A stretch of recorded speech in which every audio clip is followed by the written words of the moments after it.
Hello, Forge fans. Match day preview. I'm Anthon Urciuoli.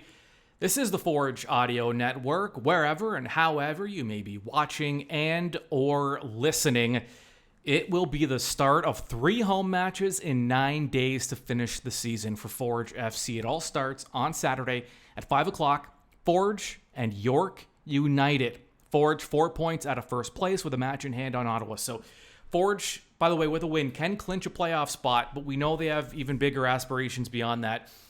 Forge still with a shot at the top of the table, but they will likely have to win against York in order to fulfill that goal. York, by the way, officially eliminated from playoff contention. But if you're thinking York has nothing to play for, you may want to reevaluate the Canadian Premier League, because there is never a match in which a player has nothing to play for. These are players playing for their livelihood, for their careers, playing for next season, playing for, maybe they have aspirations beyond the Canadian Premier League, and they're out there. You never know who's watching, right? They know that anyone could be watching at any time, and they want to make sure they play their best. So York is going to be perhaps even more dangerous now that they don't have to worry about the playoffs. That pressure's off. Now they're playing for pride and for themselves, and they love beating Forge, especially at Tim Hortons Field. And that's what they did last time these two clubs met in Hamilton. York came out on top. Forge, after the match, head coach and technical director Bobby Smirniotis said it was one of the worst matches in Forge's history as a franchise. So you know they'll look to rectify that. Part of the issues, and Bobby reiterated those issues this week in his pre-match media conference, he said that after Forge gave up a second goal to York, he just felt like they stopped playing. And that's not very Forge-like. He wants more energy. He wants more tempo. It would be shocking if Forge played the same way they did last time against York. It's just not this club's MO. So we're looking and we're expecting a better performance from Forge FC. Now, in order for Forge to get there, they're going to need to start scoring a lot more because there's been a bit of a power outage after Forge looked just unbeatable to the point where they were averaging 3 points a match at one point through a stretch of the season in the middle there. The goals haven't been there. They've lacked that final touch. It's almost like there's been an extra touch or two that were unnecessary. Just that clinical finishing that Forge has enjoyed for most of this season and for years now. It just hasn't quite been there consistently. Woobens Pacius, Forge striker, a coming out party for him this season. Still among the league leaders in goals scored, still chasing that scoring title.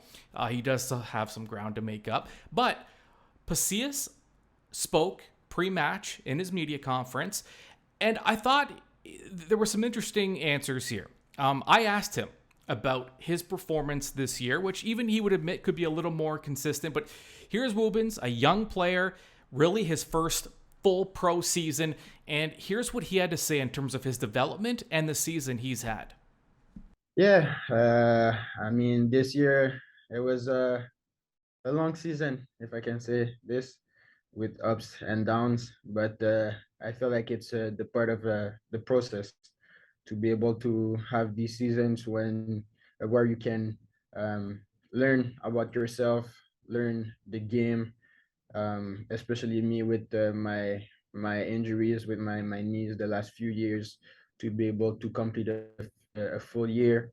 Yeah, of course I'm happy with this season. Of course, I think I could have done more, but I don't want to be too rough with myself. I think I did some good stuff, and I just want to keep going that way. Yeah, I just thought that was a really great answer from Woobens Pacius. For a young player, is very self-aware, very honest, and very accountable. And I thought that was really impressive. I think that's what you want to hear from your young star. So that's Woobens Pacius.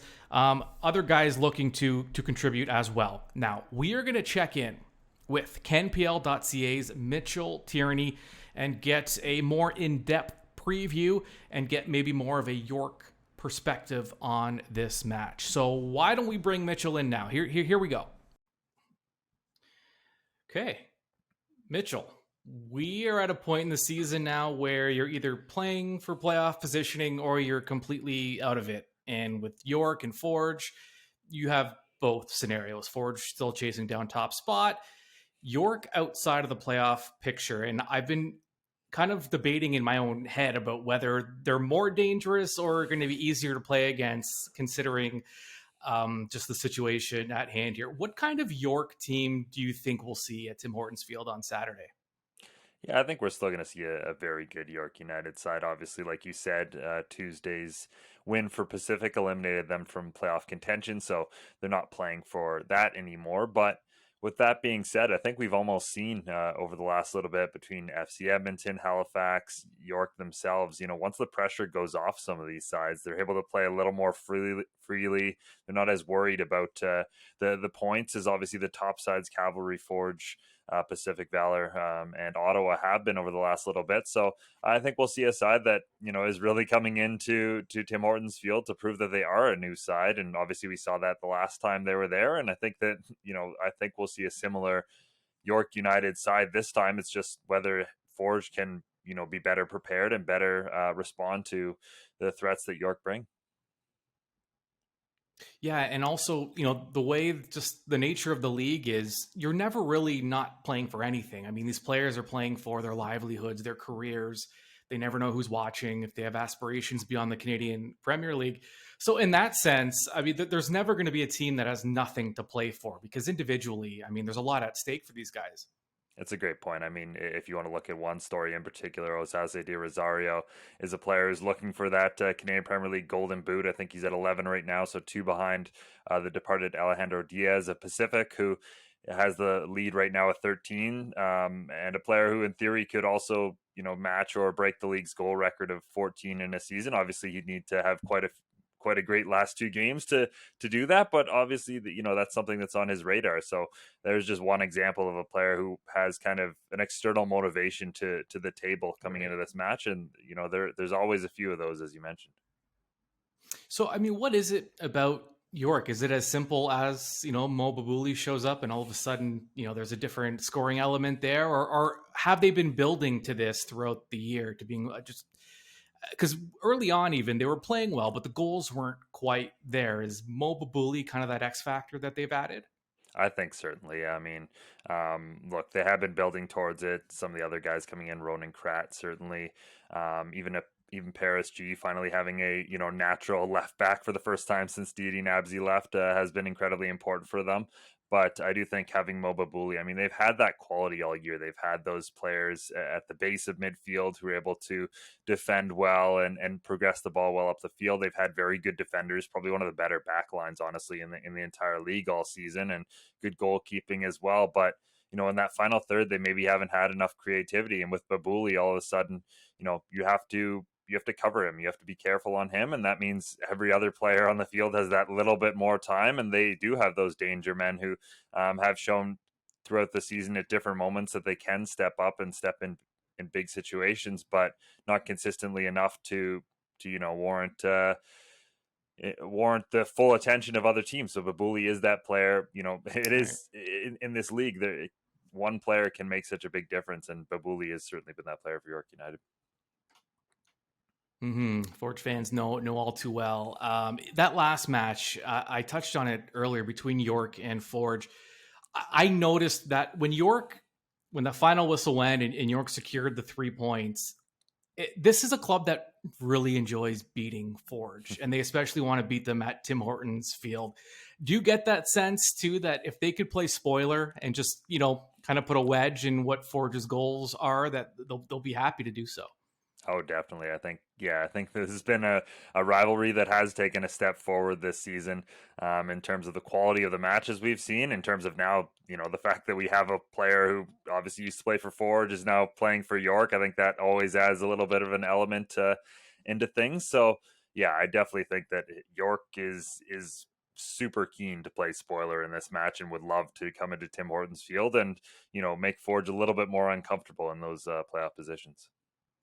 How's Ottawa feeling now? I mean, they've been in top spot for, in a league where we've seen that top spot that flip almost week to week. Ottawa's been, the team now for several weeks.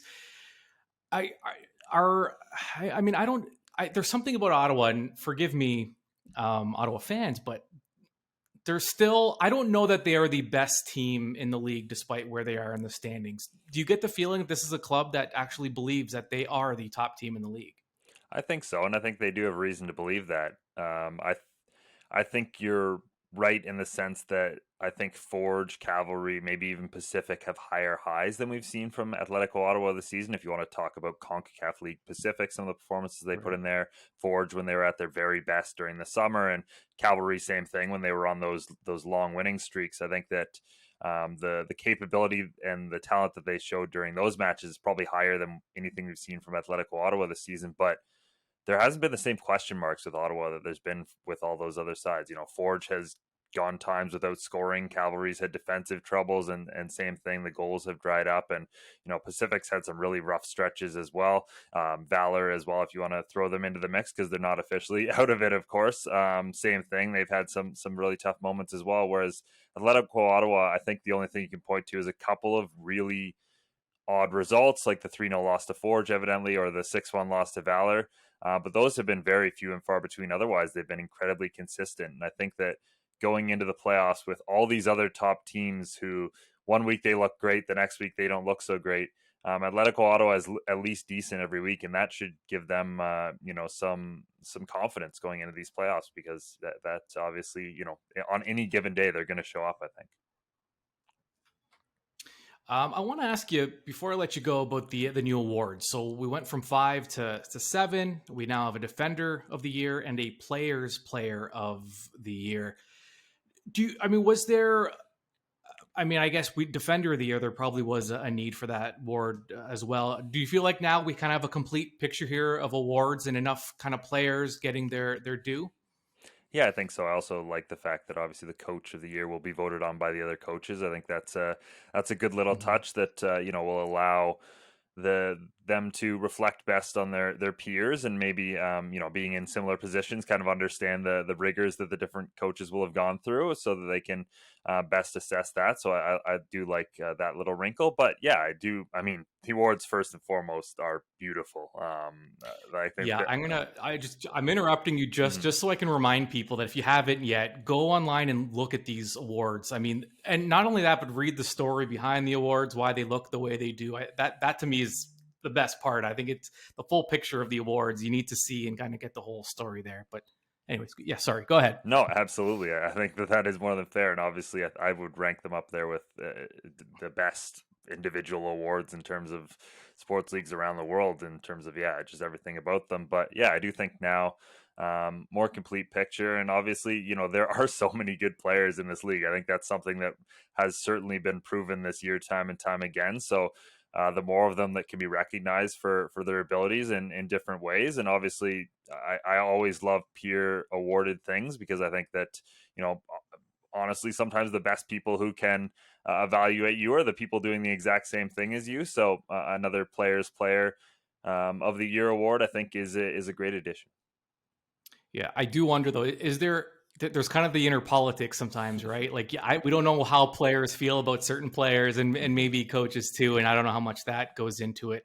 Do you have any early favorites for some of these awards, like maybe Defender of the Year?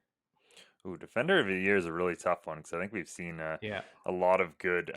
I mean, he'll hate me for saying it, but Alex Ashnodi Johnson in Forge has to be up there. wouldn't that be funny? I think he'll refuse the award if he gets it. To be honest, just because he doesn't want to be categorized as a defender. But He's a uh, midfielder. yeah, exactly.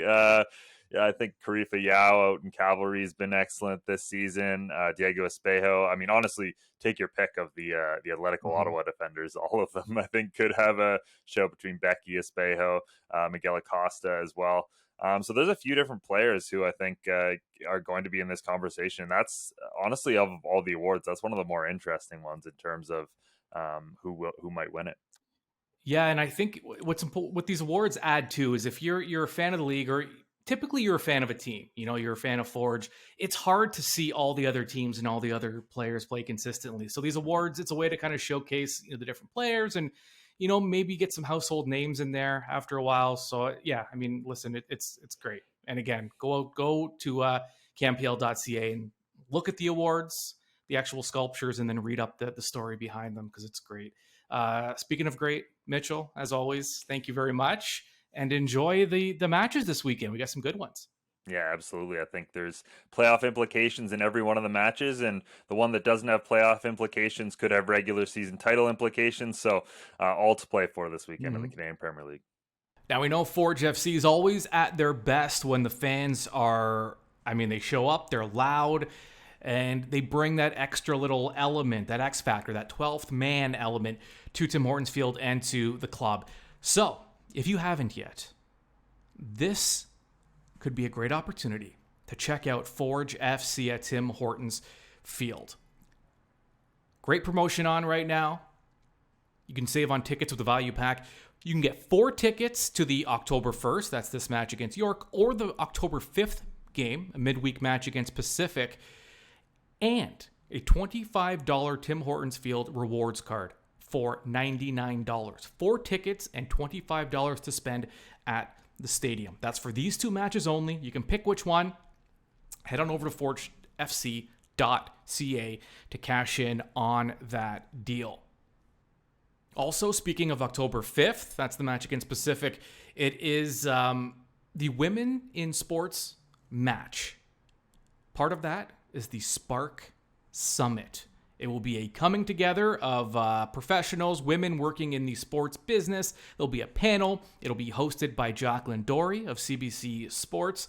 And it's just a great opportunity to network, meet your peers, and to get a lot of insight into work as a woman in the sports world. Tickets are available now, forgefc.ca for more information. You can also catch my in-depth interview with Jackie Dory on Focus on Forge. That's available now wherever you get your Forge content, via podcast, on YouTube, wherever you get it. It is there now. The time for talk is over. Well, not for me, because we still have more talking to do. 3 keys to the match will be coming out shortly. It's just a figure of speech. The time is now for Forge to take on York. It's coming up Saturday, Tim Hortons Field. I will be there, and I hope to see you there. Don't forget, Dominic Samuel will also be honored for playing 100 matches with Forge FC. So many reasons to get out. We'll see you there.